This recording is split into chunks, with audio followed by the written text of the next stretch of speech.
बिस्मिल्लाहिर्रहमानिर्रहीम। अस्सलाम वालेकुम students, welcome to my YouTube channel. तो आज हम डिस्कस करने वाले हैं प्रेल्यूड बाय विलियम वर्ड्सवर्थ की लाइन नंबर 71 जो है बुक फर्स्ट। तो चले स्टार्ट करते हैं।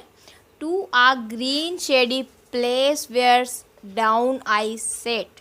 यहाँ पर विलियम वर्ड्सवर्थ कह रहे हैं कि मैं एक शेडी प्लेस मीन्स जहाँ पर सायेदार दरख्त हों वहाँ पर मैं बैठ गया। बिनेथ आ ट्री, एक दरख्त के नीचे। Slackening my thoughts by choice means जानबूझकर। बाय चॉइस मीन्स जानबूझकर मैं एक दरख्त के नीचे बैठ गया और मैंने अपनी ख्यालात अपनी जो सोच है उसको रिलैक्स किया। And settling into gentler happiness, और इनको चेंज कर दिया एक हैप्पीनेस के अंदर। It was autumn and a calm and placid day. ये ऑटम का मंथ सीज़न था और बहुत ही अच्छा और पुरसुकून दिन था। With warmth as much as need from a sun means जितनी सूरज की गर्माइश चाहिए थी उतनी ही मेरे तक पहुंच रही थी। 2 hours decline towards the waste.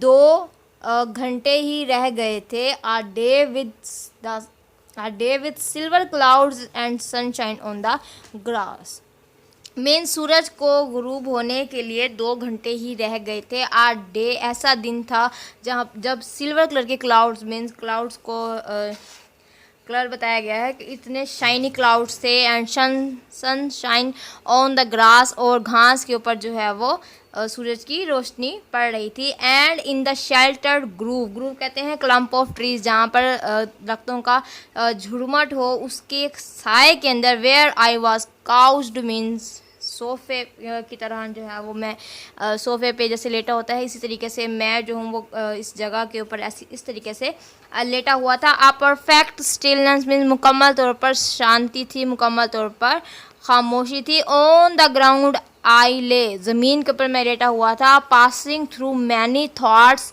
Yet mainly such as to myself pertained means मैं इतना ज़मीन पे लेटा हुआ था कि मेरे ख़यालात जो हैं वो मुझ तक पहुँचते रहे। I made a choice of one sweet vale, और मैंने सेलेक्ट किया एक अच्छी सी वादी।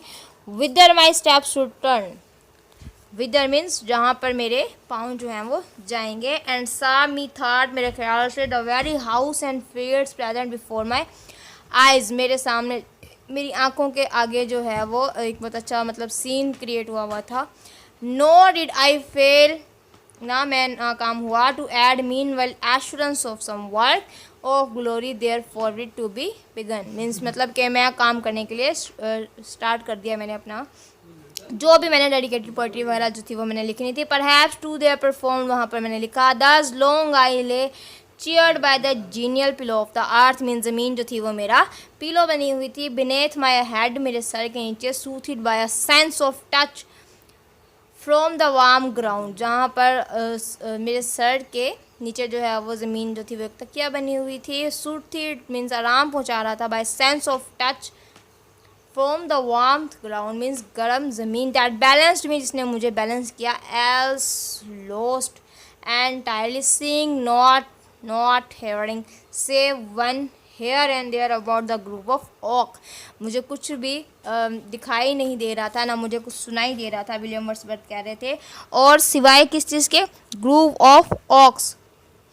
ऑक्स कहते हैं ये एक दरख्त का नाम है, ट्री है ऑक, और जहाँ पर उसकी आवाज़, उसके जो फल है उसके गिरने की जो है वो आवाज़ आ रही थी। Where was my bed means जहाँ पर मैं लेटा हुआ था। एंड अकॉर्न कहते हैं ओक के ट्री का जो फल होता है उसको कहते हैं acorn. From the trees fell audibly, बहुत अच्छे से सुनाई दे रहा था। And with a startling sound, और उसकी आवाज़ जो थी ना वो विस्लिंग साउंड थी, उस बहुत ही जैसे सीटी बजाने की आवाज़ होती है इस तरीके से वो फल जो है वो नीचे गिर रहा था। ये थी जी लाइन नंबर 71 से 86 तक। तो अब इसकी हम ट्रांसलेशन देख लेते हैं word by word. William Wordsworth said he got satisfied and desire to give a breathing space means उसने वो सेटिस्फाई हो गया, उन्होंने तलाश की एक ऐसी breathing space to my creative desire for composing some great poetry, एक अच्छी पोइट्री क्रिएट करने के लिए। ज़ाहिर है अगर अच्छा सीन होगा सामने तो हम अच्छी पोइट्री जो है वो क्रिएट कर पाएंगे, इसीलिए विलियम वर्ड्सवर्थ ने भी ऐसी ही जगह क्रिएट की, ऐसी ही जगह पोइट्री क्रिएट की जहाँ पर उनको अच्छा सीन जो है वो नेचर का मिले। एट लास्ट आई सा अ ग्रीन शेडी प्लेस, उनको एक ग्रीन शेडी प्लेस नज़र आई। Where I sat under a tree, जहाँ वो बैठ गए। I relax my thoughts, means मैंने अपने ख्यालात को जो है वो रिलैक्स किया for some time and went into a gentle mood of happiness, और जो है वो मेरा मूड ताकि बेहतर हो जाए। It was a clear and काम डे, बहुत ही अच्छा और पुरसुकून दिन था। इन ऑटम मीन्स खज़ां का, with its clear and pleasant warmth, means इतनी अच्छी गरमाइश आ रही थी। It was all great and soothing, ये बहुत ज़्यादा आरामदेह था। Now the sun was getting down towards the west for 2 hours, means उस टाइम वक्त हो रहा था जब सूरज को गुरूब होने में 2 घंटे रह गए थे। There were silvery clouds on that day, उस दिन में जो था वो सिल्वर क्लाउड्स थे। And there was sunshine on the grass, और घास के ऊपर सूरज की रोशनी थी।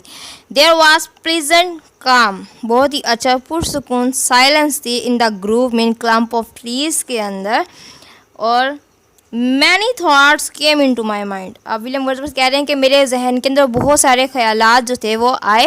एंड वर रिजेक्टेड, और कुछ ख्यालात जो थे वो रिजेक्ट भी हो गए। At last I made a choice of the value of race down, I began to move towards it, और मैंने शुरू किया रेस डाउन, ये एक वैली का नाम है, उसकी तरफ जाना मैंने शुरू किया। आई टुक नो रेस्ट, मैंने रेस्ट नहीं किया। और even I never stopped till I reached my decided place, जैसे कि मैं रेस डाउन पहुंच गया, मैंने उससे पहले कोई भी रेस्ट नहीं किया। I reached at the door of one cottage, मैं एक कॉटेज के दरवाजे पर पहुंचा। About which I had a view, जहाँ मैंने देखा। It was a most beautiful place, ये बहुत ज़्यादा खूबसूरत जगह थी। आई हैड एवर सीन, जो मैंने कभी नहीं देखी थी। As I was looking at my beloved place with great love and attention, some divine power gave me the assurance of the beginning of my work. Means उसने मुझे assurance दी, मुझे यकीन दिलाया कि मैं अपना वर्क जो है वो स्टार्ट करूं। It was better to complete my great work, और ये बहुत ही अच्छा जगह थी, मेरे लिए बेहतर जगह थी कि मैं अपना अजीम जो वर्क है, प्रेल्यूड लिखने जा रहा हूँ, उसको कंप्लीट करूँ। I was enjoying the great gift of imagination, मैं अपनी इमेजिनेशन का बहुत ही अच्छा जो अपने मतलब मैं अपने तखय्युल के अंदर खोया हुआ था। I lay there with all joy with the smooth pillow of the earth under my head, मैं अपने सर के नीचे ज़मीन का जो सॉफ्ट मीन्स ज़मीन के ऊपर घास उगी हुई थी, और उसके ऊपर सॉफ्ट पिलो था, उस पर मैं लेटा हुआ था। The sweet and warm touch of the ground was the source of player for me, जो बहुत ही अच्छा जो ग्राउंड था वो मेरे लिए खुशी का ज़रिया था। आई इंडल्ज इन थिंकिंग, मैं खो गया अपनी थिंकिंग के अंदर फॉर अ लॉन्ग टाइम, अपने काफ़ी अरसे तक। But never lose the site of I thought about, लेकिन जो मेरे आगे मंजर था मैंने उसको कभी भी जो है वो नहीं खोया था। But attention was lose when an acorn, लेकिन अटेंशन जो थी वो तब ख़त्म हुई जब एक अकॉर्न मीन्स ओक ट्री जो था वो फेल डाउन, गिर गया। रसलिंग, उसकी आवाज़ आई थ्रू द ड्राई लीव्स, जाहिर है सूखे हुए पत्तों के ऊपर जब कोई चीज़ गिरेगी तो आवाज़ आती है। विस्लिंग सी जो आवाज़ आई, उससे मेरी जो इमेजिनेशन थी वो डिस्टर्ब हो गई। When I got freed from its cup, it fell into a groove of majestic oak trees at once at the bare earth with a startling sound. Means जैसे ही ये सूखे पत्तों के ऊपर गिरा तो उसकी आवाज़ से जो है वो मैं डिस्टर्ब हो गया, और मेरी जो इमेजिनेशन थी वो ख़त्म हो गई, और मेरा ध्यान जो है वो इमेजिनेशन से रियल वर्ल्ड की तरफ आ गया। तो ये थी हमारी वीडियो, मिलते हैं अगली वीडियो में, तब तक के लिए अल्लाह हाफिज़।